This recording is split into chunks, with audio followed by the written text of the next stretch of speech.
Start. Hello everyone, YouTube channel GS गुरु में आप सबका स्वागत है। तो जैसे कि आप सबको पता है, मॉडर्न हिस्ट्री हमारी ओवर होने वाली है। मॉडर्न हिस्ट्री हमने लास्ट लेक्चर में 1930 तक कवर कर ली थी। तो मॉडरेट, एक्सट्रीमिस्ट या गांधीयन इरा, इन फेसेस में हमने इंडियन फ्रीडम स्ट्रगल को डिवाइड किया हुआ है। तो मॉडरेट फेस और एक्सट्रीमिस्ट तो हमारा ऑलरेडी कवर हो चुका था। गांधीयन इरा जो है, गांधीयन इरा 1917 से 47 तक टाइम पीरियड चलता है अपना इंडियन फ्रीडम स्ट्रगल का। इसका मतलब 1947 जब तक इंडिया इंडिपेंडेंट नहीं हुआ। तो 1917 से अप्रोक्सीमेट 1930 तक हमने एरिया कवर कर लिया था। लास्ट लेक्चर्स में हमने जो जो चीजें पढ़ ली हैं, आपके सामने ये सारा सीक्वेंस है। सबसे पहले हमने ओवरव्यू लिया मॉडर्न हिस्ट्री का। ओवरव्यू के बाद यूरोपियन कंपनीज का आगमन देखा। देन उसके बाद इंग्लिश ईस्ट इंडिया कंपनी की कैसे एस्टेब्लिशमेंट हुई, battle of Plassey and Buxar. उसके बाद हमने देखा अपना रिवोल्ट ऑफ 1857 जो इंडियन फ्रीडम स्ट्रगल की स्टार्टिंग है। उसके बाद इंडियन नेशनल कांग्रेस पार्टी। ये लेक्चर काफी इंपॉर्टेंट था, हमारा फिफ्थ लेक्चर, जिसमें एस्टेब्लिशमेंट हुई इंडियन नेशनल कांग्रेस पार्टी की, वो देखी थी हमने। और साथ के साथ जितने भी इंडियन नेशनल कांग्रेस पार्टी की मीटिंग्स, बोले तो सेशंस थे, वो हमने एक ही वीडियो में कवर किए थे। उसके बाद जो सिक्स और सेवंथ लेक्चर था हमारा, छठे और सातवें लेक्चर में हमने 1905 से 1917 तक जो फेज था हमारा एक्सट्रीमिस्ट वाला, गर्म दल वाला, वो कवर किया था। उसके बाद एट्थ और नाइन्थ लेक्चर हमने लास्ट में देखे गांधी निरा के। गांधी निरा के 2 लेक्चर्स निकल चुके हैं। तो ये 9 लेक्चर्स हमारे हो चुके हैं। 1930 तक हमने मॉडर्न हिस्ट्री कवर कर ली। मॉडर्न हिस्ट्री के बाद जैसे ही आप स्टूडेंट्स डिमांड कर रहे हो पॉलिटिक्स की, देखो 2 लेक्चर्स अभी पेंडिंग है, एक ये वाला, एक आगे वो लेक्चर आएगा आपके लिए मॉडर्न हिस्ट्री का। दोनों लेक्चर्स के बाद हमारी मॉडर्न इंडिया कवर हो जाएगा, इंडिया इंडिपेंडेंट हो जाएगा फाइनली। उसके बाद हमने कॉन्स्टिट्यूशन ही स्टार्ट करना है। तो थोड़ी सी वेट कीजिए, सिर्फ 2-3 दिन के लिए। 2-3 दिन में हमारा जो नेक्स्ट सेशन होगा वो अपना कॉन्स्टिट्यूशन पे, पॉलिटिक्स पे बिल्कुल स्टार्ट हो जाएगा, जो काफी सारे एग्जाम पॉइंट ऑफ व्यू से काफी इंपॉर्टेंट रहने वाला है। तो उसमें भी हम ऐसे ही कवर करेंगे, एमसीक्यूज की सीरीज तो चलेगी चलेगी, एमसीक्यूज के साथ साथ पूरा कॉन्स्टिट्यूशन पूरी डेप्थ में कवर करेंगे, ठीक है। और जो लास्ट में हमने इंसिडेंट पढ़ लिए हैं 1917 से 1930 तक आपके सामने है। जिन लोगों ने ये वाले लेक्चर्स अभी नहीं देखे तो वो लेक्चर्स देख सकते हो। 1917 में सत्याग्रह, उसके बाद Jallianwala Bagh incident, non cooperation movement, Chaura Chauri incident, Swaraj party, HRA, HSRA, Kakori conspiracy case, Naujawan Bharat Sabha, Simon commission, Nehru report, Mohammad Ali Jinnah की रिपोर्ट, और उसके बाद Delhi hall parliament bomb case, Lahore session. Last में हमने पढ़ा था डांडी मार्च। और लास्ट में हमने देखा था डांडी मार्च के बाद जो महात्मा गांधी थे वो अरेस्ट हो गए थे, है ना। तो ये चीज आपने याद जरूर रखनी है। महात्मा गांधी एट प्रेजेंट क्या है, अरेस्ट है 1930 में। अगर आप हिस्ट्री में जा रहे हैं, हिस्ट्री पढ़ने बैठे हैं, तो हिस्ट्री में खो जाना है, मतलब अपन 1930 में है ऐसा सोचना है। 1930 में महात्मा गांधी जेल में बैठे हैं। तो उसके बाद एक्चुअली होने क्या वाला है, तो उसके बाद 1930 में कॉन्फ्रेंसिस स्टार्ट होंगी, राउंड टेबल कॉन्फ्रेंसिस आज का पहला टॉपिक हमारा रहेगा। साथ के साथ कॉन्फ्रेंसिस में ही हम टॉपिक कवर करेंगे Gandhi Irwin pact, Karachi session, उसके बाद communal award, Pune pact 1932, government of India act 1935 cover करेंगे, हरिपुरा और Tripuri session, finally Pakistan resolution पे आज का लेक्चर खत्म करेंगे। मतलब ये आपके पास आज के 9 टॉपिक्स रहने वाले हैं। तो अपना कॉपी पेन उठा के साथ में बैठिए।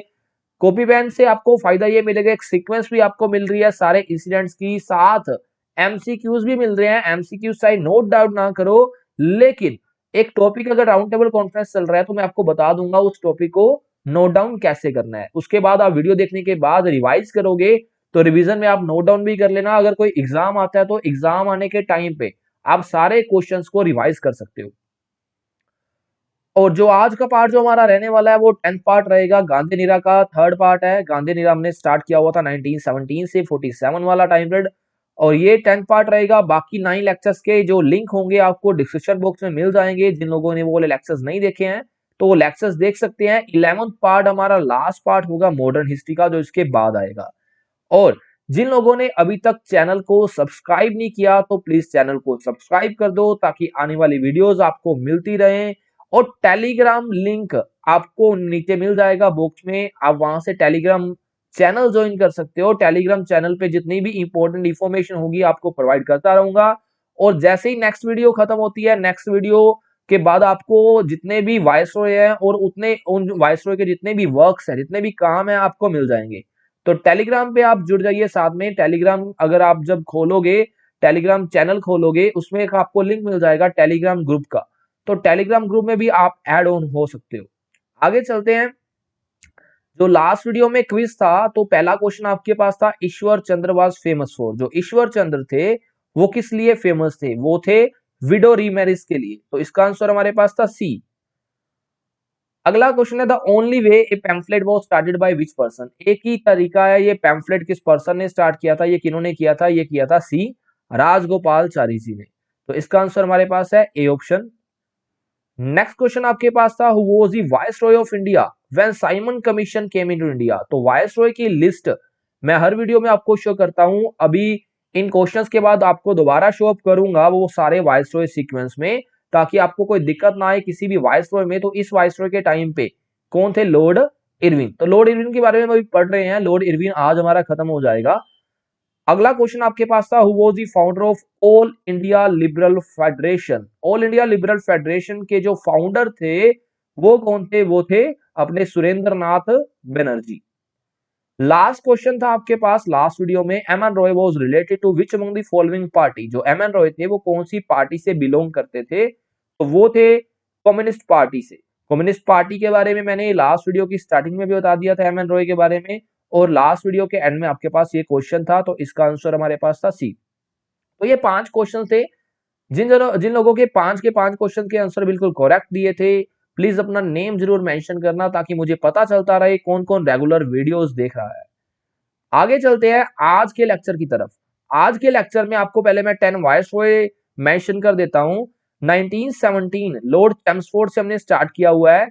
तो 1930 तक, मतलब लॉर्ड इरविन का टाइम पीरियड अभी चल रहा है, 1930 तक हम पढ़ चुके हैं।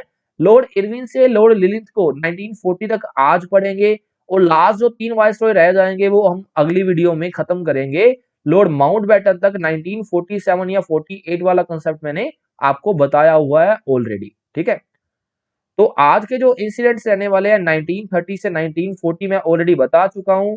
मतलब आज जो हम पढ़ेंगे लॉर्ड इरविन से स्टार्ट होके लॉर्ड अपने लिलिथ को 1940 तक पढ़ने वाले हैं। तो सारे इंसिडेंट्स आप पहले अपनी कॉपी पे नोट डाउन कर लो। सबसे पहला इंसिडेंट हमारा रहेगा round table conference, Gandhi Irwin pact, communal award, Pune pact. ये पहले पढ़ेंगे, कराची सेशन बिल्कुल लास्ट में आएगा। तो जैसे ही टॉपिक स्टार्ट होता है राउंड टेबल कॉन्फ्रेंस, अपनी कॉपी पे हेडिंग बना लो राउंड टेबल कॉन्फ्रेंसेस की। तो आपको बता भी दूंगा साथ में नोट कैसे कैसे करना है। तो पहले क्वेश्चन की तरफ चलते हैं। पहले क्वेश्चन से पहले, फर्स्ट क्वेश्चन स्टार्ट करने से पहले हम देख लेते हैं एक सीक्वेंस, जो कि मोस्ट इंपोर्टेंट सीक्वेंस रहेगी आपके लिए अच्छे से अच्छे लेवल के एग्जाम में। ये सीक्वेंस काफी बार पूछी गई है ये सीक्वेंस। तो जैसे मैं आपको बता दूं, यहीं पे आपको सारा कॉन्सेप्ट क्लियर कर देता हूं, फिर उसके बाद अपन पढ़ेंगे सारे क्वेश्चंस के साथ दोबारा कॉन्सेप्ट। देखो, हमने पढ़ा था लास्ट लेक्चर में, लास्ट क्वेश्चन में, दांडी मार्च के बाद महात्मा गांधी जी अरेस्ट हो गए थे। तो महात्मा गांधी जी जब 1930 में अरेस्ट हुए, दूसरी तरफ 1930 में फर्स्ट राउंड टेबल कॉन्फ्रेंस हो रही है। That means first round table conference में महात्मा गांधी जी नहीं आएंगे, बिकॉज वो जेल में है। अगर महात्मा गांधी जी नहीं आएंगे तो बाकी इंडियन नेशनल कांग्रेस पार्टी वाले मेंबर्स भी नहीं आएंगे, बिकॉज मेन लीडर नहीं पहुंच रहा। तो उस वजह से क्या होगा? उस वजह से गांधी इरविन पैक्ट होगा, महात्मा गांधी जी और लॉर्ड इरविन के बीच में समझौता होगा। समझौते के बाद महात्मा गांधी जी जेल के बाहर आ जाएंगे और सेकंड राउंड टेबल कॉन्फ्रेंस में जाएंगे। तो महात्मा गांधी जी जब सेकंड राउंड टेबल कॉन्फ्रेंस में पहुंचेंगे, वहां पे कुछ झगड़े की वजह से कॉन्फ्रेंस को लीव आउट कर देंगे। उसके बाद ब्रिटिशर्स अपने इंडिया में एक चीज अनाउंस कर देंगे, that is communal award. Award कोई पुरस्कार नहीं है, मैं बताऊंगा क्या होता है कम्युनल अवार्ड। तो उसके बाद महात्मा गांधी जी को दोबारा अरेस्ट कर लिया जाएगा। महात्मा गांधी जी जब अरेस्ट होंगे तो पुणे में एक संधि होगी जेल में महात्मा गांधी जी के साथ बी आर अम्बेडकर जी की। पढ़ेंगे, अभी सारा पढ़ेंगे आगे। तो पुणे पैक्ट आएगा 1932 में। उसके बाद महात्मा गांधी जी ऑलरेडी जेल में है, दैट मीन्स वो थर्ड राउंड टेबल कॉन्फ्रेंस में भी नहीं जाएंगे।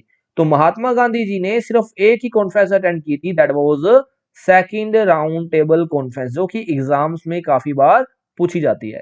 तो ये स्टार्ट करते हैं कॉन्फ्रेंसिस से, और ये जो बीच बीच में आ रहा है ये सीक्वेंस आपको पता जरूर होनी चाहिए, मैं रिपीट करवाता रहूंगा। आगे चलते हैं फर्स्ट क्वेश्चन की तरफ। 28 क्वेश्चन, 27 क्वेश्चन जो था हमने लास्ट वीडियो में कवर किया था गांधी एरा का। तो 28 क्वेश्चन आपके सामने है। राउंड टेबल कॉन्फ्रेंस जो हुई थी तीनों की तीनों, वो कौन सी जगह पे हुई थी? तो कौन सी जगह पे हुई थी? वो हुई थी लंदन में। तो लंदन में जेम्स पैलेस है हमारे पास, ए ऑप्शन हमारे पास है जेम्स पैलेस लंदन। तो तीनों की तीनों कॉन्फ्रेंस जो थी वो हुई थी जेम्स पैलेस लंदन में। देखो कॉन्फ्रेंसिस मतलब सम्मेलन हुए हैं, गोलमेज सम्मेलन, ब्रिटिशर्स ने इंडियंस को इनवाइट किया और इंडियंस के लिए ही कॉन्फ्रेंसिस रखी गई थी। तो इंडियंस के लिए क्यों रखी गई? मेन मोटिव क्या था? What was the main motive behind the conferences? तो मेन मोटिव था इंडियंस के लिए एक संविधान तैयार करना, to frame the future constitution of India. Indians के फ्यूचर के लिए कॉन्स्टिट्यूशन संविधान को तैयार करना इसका मेन मोटिव था। देखो जो इंडियंस थे काफी डिमांड्स रख रहे थे उस टाइम पे। ये वाला टाइम पीरियड जो चल रहा है 1930 के बाद वाला, यहां से हमारी कॉन्स्टिट्यूशनल डेवलपमेंट भी एक्चुअली स्टार्ट हो जाती है। सही सही बात करें तो कॉन्स्टिट्यूशनल डेवलपमेंट बोले तो अपने संविधान का रूप निकलना स्टार्ट हो जाता है। उसके बाद 1946 में अब आप पढ़ेंगे आगे चल के, लास्ट में कॉन्स्टिट्यूशन बनना तैयार भी हो जाता है इंडियंस का। तो यहाँ क्वेश्चन था थ्री राउंड टेबल कॉन्फ्रेंसिस जो थी वो कौन सी जगह पे हुई थी? जेम्स पैलेस में हुई थी। मोटिव क्या था? अपने इंडियंस के लिए कॉन्स्टिट्यूशन प्रिपेयर करना। Next question, only meeting was attended by Mahatma Gandhi. Mahatma Gandhi ji ने सिर्फ एक ही मीटिंग अटेंड की गई, वो वाली मीटिंग कौन सी थी? ये मैंने ऑलरेडी बता दिया, that was second round table conference. अच्छा एक क्वेश्चन और भी अपने पास निकल के सामने आता है, एक ऐसा पर्सन या दो पर्सन थे एक्चुअली जिन्होंने तीनों की तीनों मीटिंग्स, तीनों की तीनों राउंड टेबल कॉन्फ्रेंसेस अटेंड की थी। तो दो पर्सन कौन से थे? तो दोनों पर्सन थे डॉक्टर बी आर अम्बेडकर जी और तेजपाल सप्रू। तेजपाल सप्रू और बी आर अम्बेडकर दो ऐसे पर्सन थे। बी आर अम्बेडकर जी पे ज्यादा क्वेश्चन एग्जाम में पूछा जाता है। तो दो पर्सन ऐसे थे जिन्होंने तीनों की तीनों कॉन्फ्रेंसेस अटेंड की थी। तो आपके पास ये क्वेश्चन भी आप नोट डाउन कर लेना। तीनों की तीनों मीटिंग्स हो गई। तीनों मीटिंग्स कहां हुई थी? प्लेस, पहला पॉइंट प्लेस बना लो। सेकंड पॉइंट बना लो महात्मा गांधी से कौन सी अटेंड की। एक्चुअली महात्मा गांधी ने फर्स्ट अटेंड नहीं की, तो फर्स्ट वाली तो ऐसे लिख सकते हो आप कॉपी पे, जो फर्स्ट मीटिंग थी Mahatma Gandhi and other Indian national Congress party members were not attended the meeting. तो बाकी जो इंडियन नेशनल कांग्रेस के मेंबर थे और महात्मा गांधी थे, उन्होंने पहली बैठक को अटेंड नहीं किया, जिस वजह से उसका कोई रिजल्ट नहीं निकला। तो सेकंड मीटिंग अटेंड की। उसके बाद चलते हैं क्या है, तो सेकंड राउंड टेबल कॉन्फ्रेंस कितनी तारीख को हुई थी? देखो तीनों की तीनों इंपोर्टेंट है डेट्स हमारे लिए, लेकिन एग्जाम में सेकंड बार बार पूछते हैं बिकॉज एक ही मीटिंग थी जिनमें महात्मा गांधी और बाकी जितने भी लीडर थे इंडियन नेशनल कांग्रेस पार्टी के, उन्होंने मीटिंग को अटेंड किया।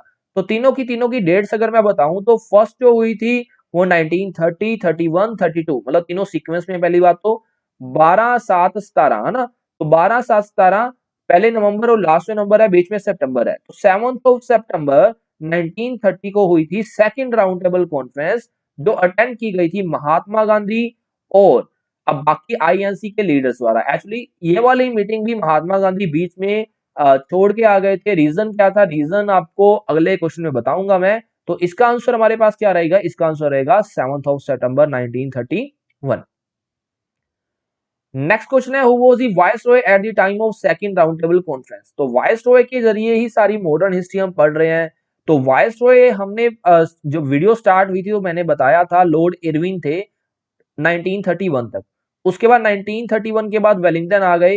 तो यहाँ कंफ्यूजन रहती है, 1931 में जो कॉन्फ्रेंस हुई थी वो तो सेकंड हुई थी है ना, तो 1931 तक कौन थे? लॉर्ड इरविन थे। लेकिन सेकंड राउंड टेबल कॉन्फ्रेंस जो हुई थी वो कौन से मंथ में हुई थी? वो मंथ था अपना सितंबर का। तो सितंबर के मंथ के पहुंचते पहुंचते अपने वो वाले साल में वाइसरॉय चेंज हो चुके थे। तो 1931 से लेके आगे 1936 तक जो वाइसरॉय थे दैट वाज वेलिंगटन। तो पहले ही कॉन्फ्रेंस के टाइम पे लॉर्ड इरविन, सेकंड और थर्ड के टाइम पे लॉर्ड वेलिंगटन। तो क्वेश्चन क्या है सेकंड राउंड टेबल कॉन्फ्रेंस का? तो यहां आंसर हमारे पास रहेगा डी ऑप्शन। और आगे एक चीज और देख लेते हैं। देखो वो तो वाइसरॉय है, अपने इंडिया में रिप्रेजेंटेटिव है ब्रिटिशर्स का। और उस टाइम ब्रिटिशर्स का मेन जो प्राइम मिनिस्टर था यूके का, पीएम था, वो कौन था? वो था एमसी मैकडोनाल्ड। ठीक है, तो एमसी मैकडोनाल्ड क्या थे? Prime minister of UK. और इसका आंसर हमारे पास है डी ऑप्शन। अगला क्वेश्चन है, who was the president of Indian national Congress party at the time of first round table conference. देखो मैंने स्टार्टिंग में भी बताया जो पांचवा लेक्चर हमारा था, फिफ्थ लेक्चर, जिसमें मैंने सारे इंडियन नेशनल कांग्रेस पार्टी के प्रेसिडेंट्स मेंशन कर दिए हैं, तो वो वाला लेक्चर मोस्ट इंपोर्टेंट लेक्चर बनता है आपका, जिसमें से सीधा सीधा एग्जाम में काफी बार क्वेश्चन पूछा गया है। तो यहाँ पे हम बात करें तो 1930 में पहली कॉन्फ्रेंस हुई। देखो 1930 से एक साल पीछे जाओ, 1929 लाहौर सेशन। लाहौर सेशन 1929 वाला जो था, उसमें हमने ये पढ़ा था 1929 में लाहौर सेशन में जवाहरलाल नेहरू जी ने पूर्ण स्वराज की डिमांड की थी। तो 1929 वाला पर्सन ही आगे चल के 1930 में 1930 में अगेन रीअपॉइंट हुआ as a president of INC. तो फर्स्ट राउंड टेबल कॉन्फ्रेंस के टाइम पे, सेकंड के टाइम पे, थर्ड के टाइम पे देख लेते हैं कौन कौन है।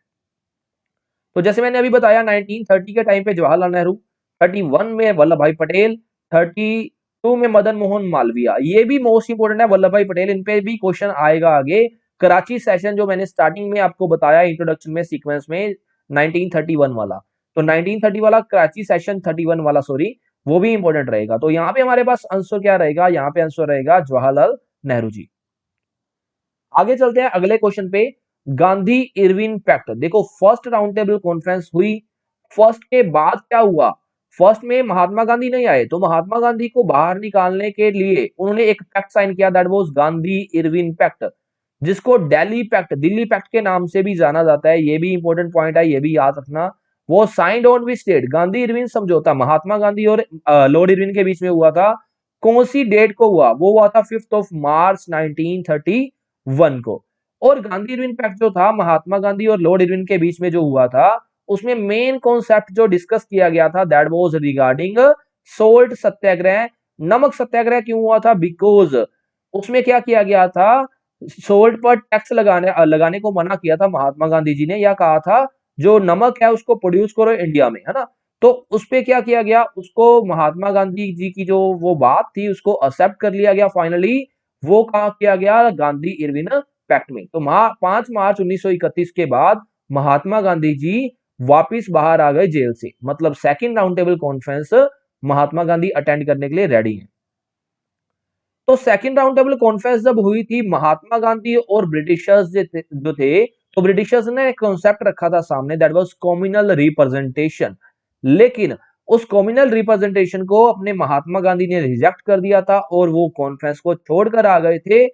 हुआ क्या, जब सेकंड राउंड टेबल कॉन्फ्रेंस हो गई, तो उन्होंने रामसे मैकडोनाल्ड ने, अगला क्वेश्चन पढ़ते हैं, सेकंड राउंड टेबल कॉन्फ्रेंस के बाद रामसे मैकडोनाल्ड ने अनाउंस कर दिया कम्युनल अवार्ड। कम्युनल अवार्ड बोले तो कम्युनल रिप्रेजेंटेशन, सांप्रदायिक प्रतिनिधित्व। सांप्रदायिक प्रतिनिधित्व क्या होता है एक्चुअली, ब्रिटिशर्स का मेन कॉन्सेप्ट क्या था, ब्रिटिशर्स का मेन कॉन्सेप्ट था डिवाइड एंड रूल पॉलिसी, मतलब अलग अलग पार्ट्स में डिवाइड करो फिर रूल करो, फूट डालो और राज करो की नीति, है ना।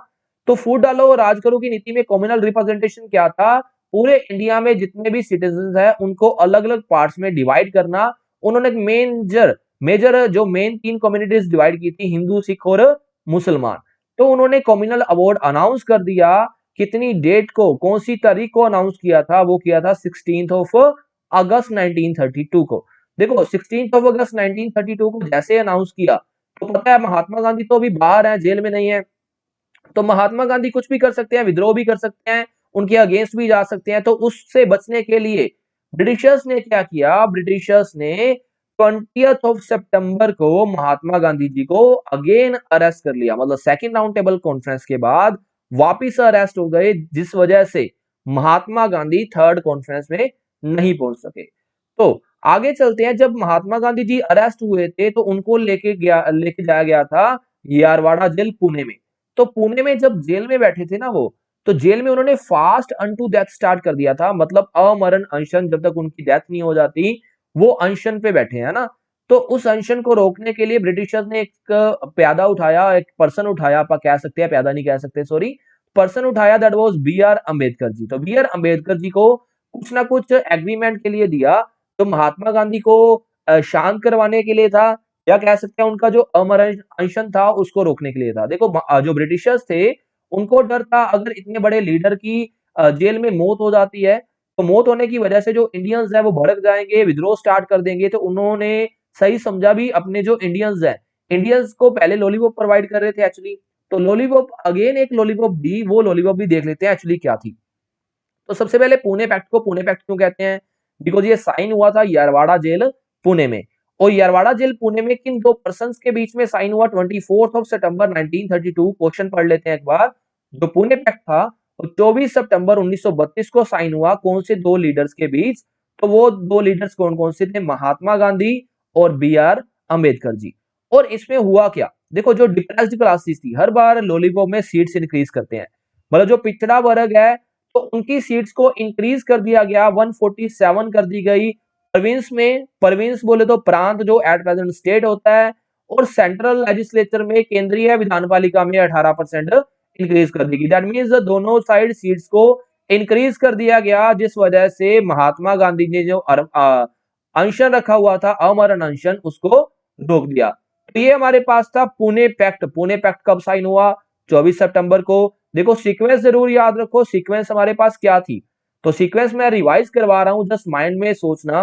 पहली कॉन्फ्रेंस हुई, उसके बाद गांधी इरविन पैक्ट हुआ, महात्मा गांधी जी बाहर आ गए। महात्मा गांधी जी बाहर आए, सेकंड कॉन्फ्रेंस में गए, सेकंड कॉन्फ्रेंस छोड़ के चले गए, कम्युनल अवार्ड रिप्रेजेंट आ गया, कम्युनल अवार्ड आया, महात्मा गांधी जी अरेस्ट हुए, अरेस्ट होने के बाद क्या हुआ? पुणे पैक्ट हुआ। पुणे पैक्ट होने के बाद देखो, पुणे पैक्ट साइन हुआ, लेकिन महात्मा गांधी जी जेल बैठे हैं। तो पुणे पैक्ट में हमने उसके बाद क्या पढ़ा? जब स्टार्टिंग से चार्ट देखा था तो 17 नवंबर को क्या था? थर्ड कॉन्फ्रेंस, 18 नवंबर को, मतलब इसके बाद कॉन्फ्रेंस हुई। लेकिन महात्मा गांधी जेल में है तो महात्मा गांधी और बाकी लीडर्स नहीं पहुंचेंगे। तो ये हमारे पास था पुणे पैक्ट। उसके बाद एक चीज और देख लेते हैं जो इस टाइम पीरियड के दौरान हुई। A resolution was moved on fundamental right. एक रेजोल्यूशन बोले तो प्रस्ताव रखा गया। प्रस्ताव किस चीज पे रखा गया? वो रखा गया फंडामेंटल राइट्स पे, मौलिक अधिकारों पे, और अपनी आर्थिक नीतियों पे, नेशनल इकोनॉमिक पॉलिसी पे। कौन से सेशन में रखा गया था? तो मैंने स्टार्टिंग में बताया था, अपना ना एक सेशन मोस्ट इंपोर्टेंट है, कराची सेशन। हमने पढ़ा था ना 1930, 31, 32। जवाहरलाल नेहरू, वल्लभ भाई पटेल, मदन मोहन मालवीय, ये तीन इंडियन नेशनल कांग्रेस के सीक्वेंस में प्रेसिडेंट भी थे। तो 1931 वाला जो सेशन हुआ, उसमें ये रेजोल्यूशन रखा गया मौलिक अधिकारों का। एक क्वेश्चन ये बनता है, ये प्रेजेंट किसने किया था? तो that was presented by Jawaharlal Nehru. और उस टाइम पे इंडियन नेशनल कांग्रेस के प्रेसिडेंट कौन थे? तो वो थे वल्लभ भाई पटेल। तो ये हमारे पास एक सेशन था, that was Karachi session. Next चलते हैं। Which act of British government was also known as skeleton और blueprint of the Indian constitution? The most important question, ऐसा कौन सा अधिनियम था, एक्ट था, जो ब्रिटिश गवर्नमेंट का ऐसा कौन सा एक्ट था जिसको स्केलेटन, ढांचा, अपनी बॉडी का पिंजर होता है, जैसे ब्लूप्रिंट बोलते हैं अपने इंडियन कॉन्स्टिट्यूशन का। देखो, जब हमारा इंडियन कॉन्स्टिट्यूशन बना, इंडियन कॉन्स्टिट्यूशन बनने से पहले हमारे इंडिया में जो एडमिनिस्ट्रेशन, पॉलिटिक्स या गवर्नमेंट स्ट्रक्चर चल रहा था, वो किसके अकॉर्डिंग चल रहा था? वो चल रहा था गवर्नमेंट ऑफ इंडिया एक्ट के अकॉर्डिंग।